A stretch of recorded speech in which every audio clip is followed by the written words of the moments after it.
Well, Representative, thank you again for coming on the program tonight. It's good talking to you, sir.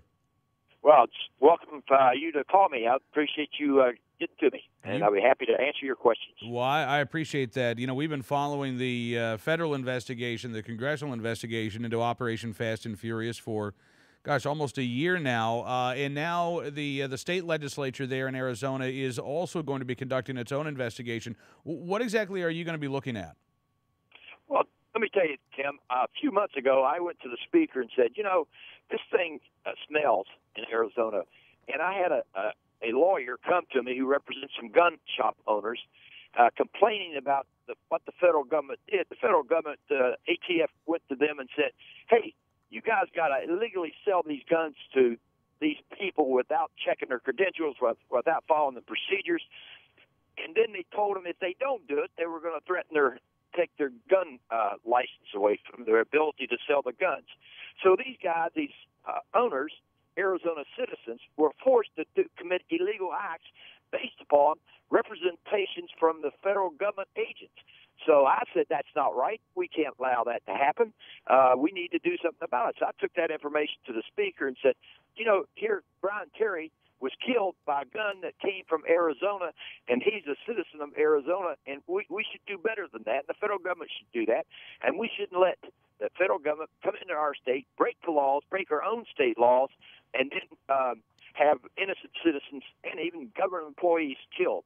And there's 1,500 guns or more sitting out there someplace in Arizona that we don't know where they are. So we want to find out where they are.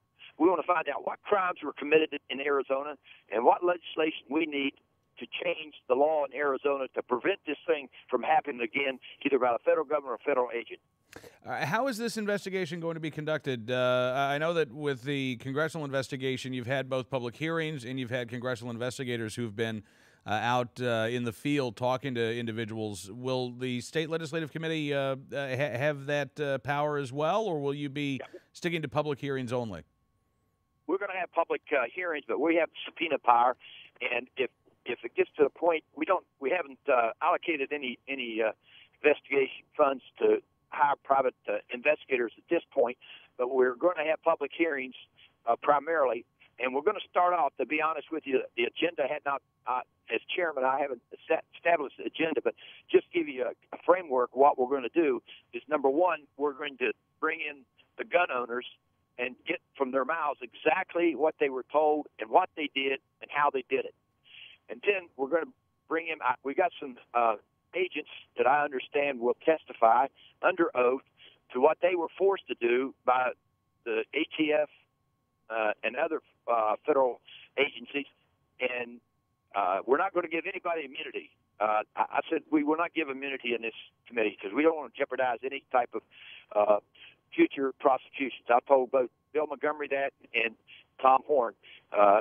We wouldn't not going to do it. But I am going to have subpoenas, and I anticipate that we'll subpoena maybe the U.S. attorney, assistant U.S. attorney, to come in and tell us what they know about this, what they knew at the time, and under what circumstances did Dennis Burke resign. And if he won't testify, he'll have to take the Fifth Amendment.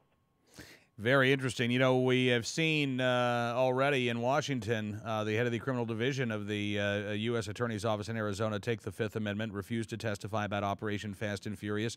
Are you concerned at all that the officials that you will try to discuss this with will not be cooperative?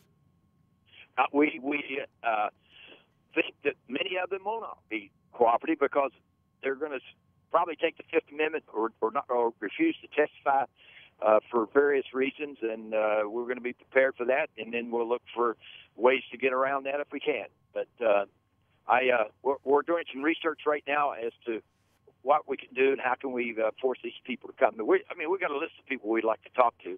But first of all, we're going to do our groundwork first.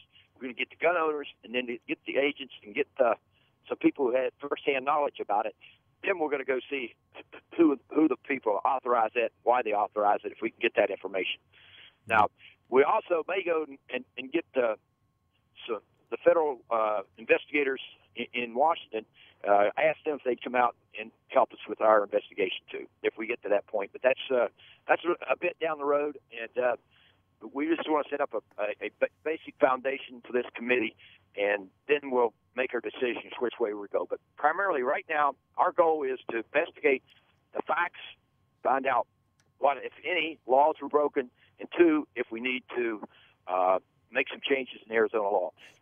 All right. Well, listen, Representative, again, I appreciate you coming on the program, sir. I hope that you'll let us know when the public hearings begin, and we will certainly be covering it on Cam and Company, and hope to have you on again very soon. I'll be happy to be on any time, and if you'll just contact my office in Arizona here, and she will give you a notice and then give you a copy of the agenda.